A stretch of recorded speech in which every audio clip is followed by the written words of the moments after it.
બેસ્તાન વિસ્તારમાં થયેલ ચીલ ઝડપની ઘટનાનો બેસ્તાન પોલીસે ભેદ ઉકેલ્યો છે.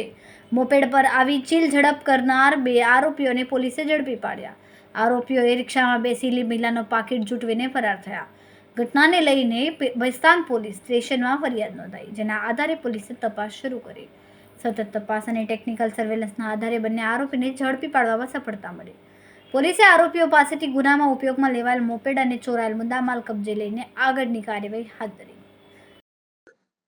ગઈ તારીખ 13/1/2026 ના રોજ બેસ્તાન પોલીસ સ્ટેશનમાં ફરિયાદી છે અલોક કુમાર ઓમપ્રકાશ રાય બેસ્તાન એરિયામાં એની પત્ની સાથે જતા હતા રિક્ષામાં.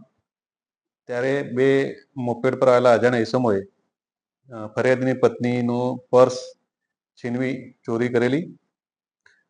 એમાં સોના ચાંદીના દાગીના કુલ 107 ગ્રામ અને રોકડા રૂપિયા 15,000ની અજાણ્યા ઈસમોએ ચોરી કરેલી. બેસ્તાન પીઆઈ ગાબાની સાહેબ અને સર્વેલન્સ સ્ટાફના માણસોએ આ ડિટેક્ટ કરવા માટે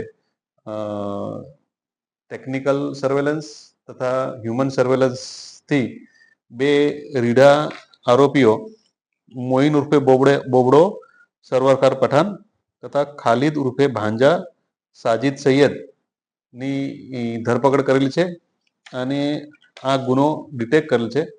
અને ચોરીમાં ગયેલ મુદ્દામાલ પૈકી 65 ગ્રામ સોનું પણ રિકવર કરેલ છે. આરોપીઓનો ગુનાહિત ઇતિહાસ લગભગ 5 ગુનાઓમાં અગાઉ પણ એ સંડોવાયેલ છે અને આગળની કાયદેસરની કાર્યવાહી બેસ્તાન પોલીસ દ્વારા હાથ ધરવામાં આવેલ છે.